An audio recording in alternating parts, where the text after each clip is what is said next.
Okay, here we are in Microsoft Flight Sim 2020. I've got render quality in the game set up to 90%, and most of the other settings high or ultra.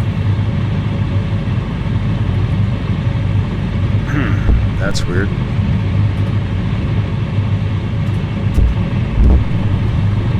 I keep bumping into something that knocks me out of the cockpit.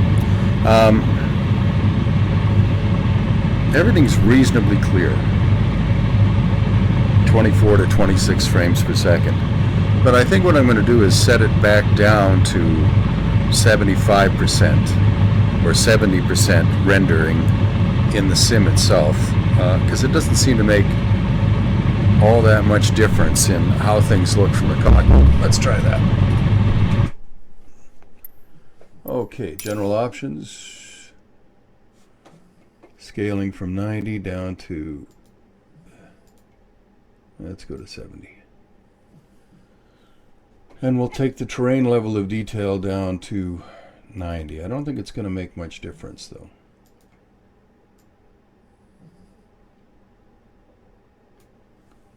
And everything else can stay the way it is. Apply and save. Okay. And go back and resume. And now we're back over 30 frames per second.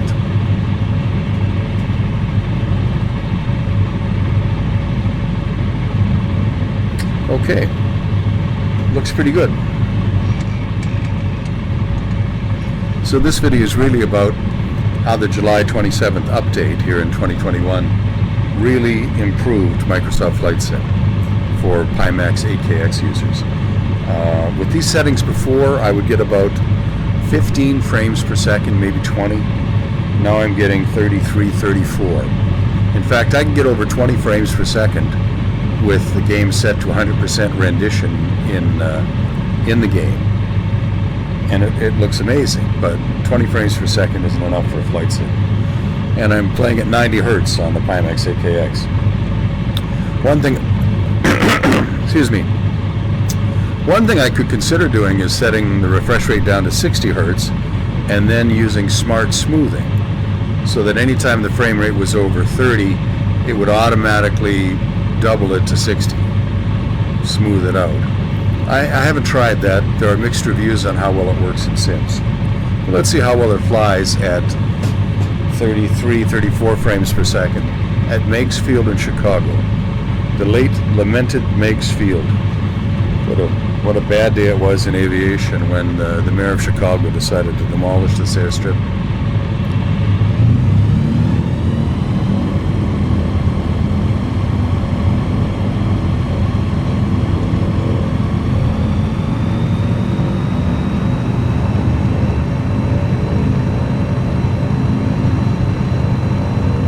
Okay, easy on the controls.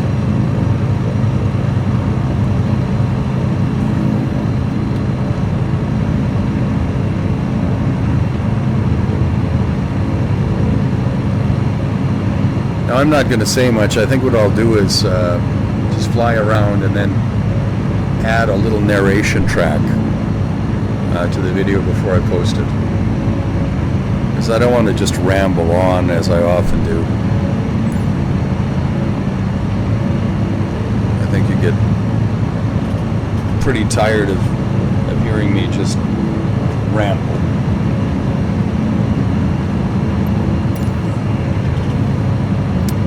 Okay, so here we are. We're in the Lynn Savage Cup, which is right now my favorite airplane in Flight Sim 2020. I wish you could see how great it looks in the 8KX. I've got it in VR view now, so you're seeing the views from left and right eye set next to each other. It's a weird kind of a teardrop shape on each vision, each image, because parallel projection has to be on, which is too bad. If ASOBO could optimize it so we didn't have to use parallel projection on the Pimax in Steam, we'd probably get 10, 15 more frames per second still. Right now we're getting about 35 frames per second. And everything looks great. A little bit later in the video I'm going to try and switch it over to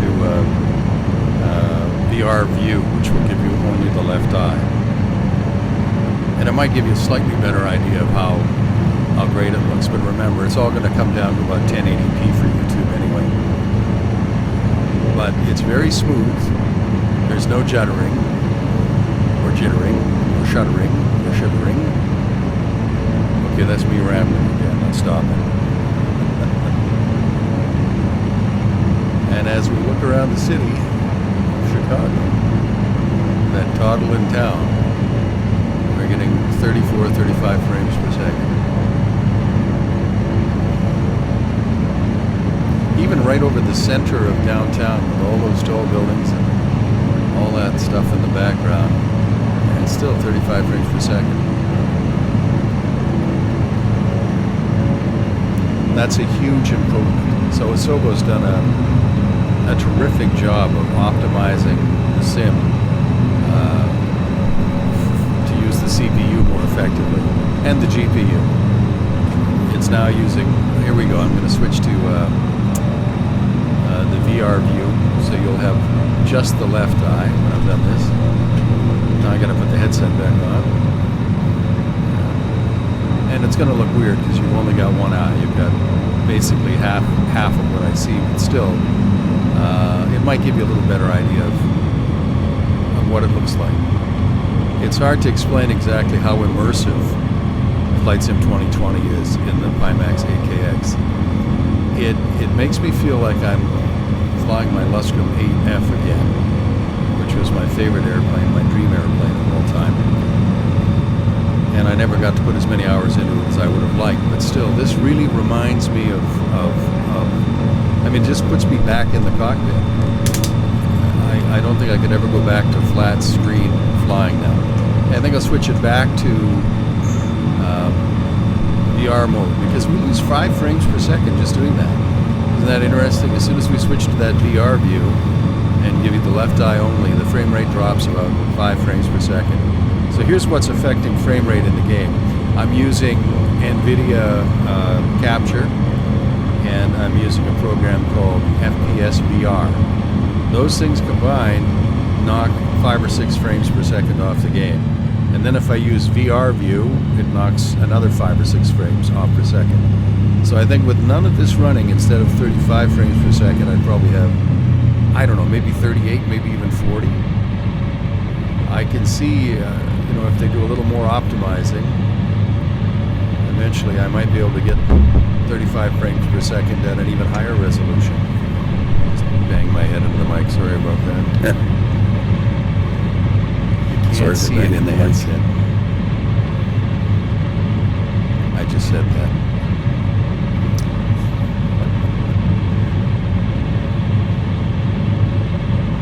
I was going to make a low pass over the marina so you can see how great the water looks, but I think we'll just kind of do a midfield pass and then join right hand downwind for a landing in Meigs.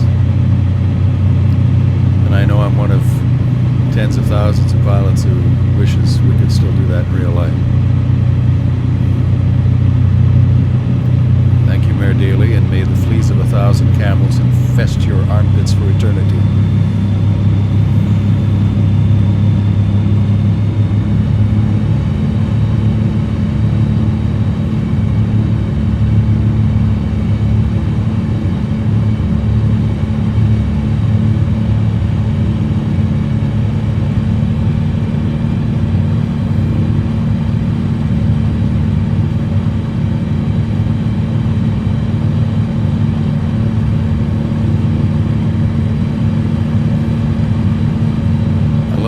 Light plays over the cockpit and the canopy and the railings. And of course in VR you can look around these things. That's what's so cool. If I lean over, I can look around the frame struts. If I want to read a gauge more clearly, I can lean in. It's awesome in VR. The only drawback with the Pimax 8KX is that it's so darned expensive. I think these prices will come down. The Pimax 8KX is literally the bleeding edge right now next to the Varjo 3. And the Varjo 3, I guess in Finnish would be Varjo. The Varjo 3 has wonderful resolution, but it's got an extremely limited field of view. And for simulations, I really think that, you know, the field of view trumps everything else. It just gives you this sense of immersion that you don't get from a narrow field of view. It certainly makes it easier to land. And in sim racing, of course, I've tried it in a couple of racing games, although I'm not very good at them. And I was actually sweating in a race. It was just, it was that real to me. I had everything but G-forces. Okay, we're going to turn base here. Now we're allowed to legally lose altitude. I think I lost a couple hundred on downwind anyway. I'm still too high. I should have gone a little further out, I think. That's okay. We can demonstrate the forward slip. As I turn in, I'm going to forward slip and drop some altitude, and then I'll slip all the way down to the runway. Slip sliding away. As Paul Simon, the great Paul Simon, would have said, or did say. Well, we haven't heard much from him lately, but what a wonderful songwriter. I worked for 17 years as a radio announcer, and I never got tired of playing Paul Simon songs. Never.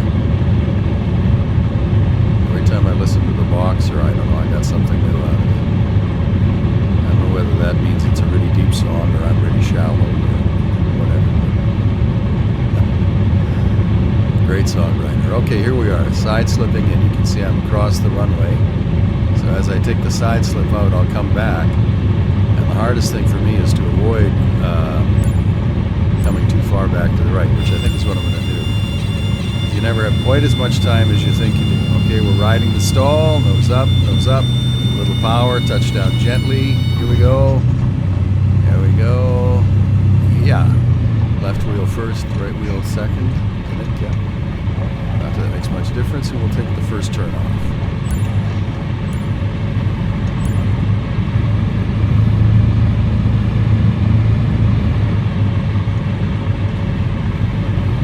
Apparently those little dings in the background are me checking off boxes automatically for having accomplished some great thing like remembering to slow down to land.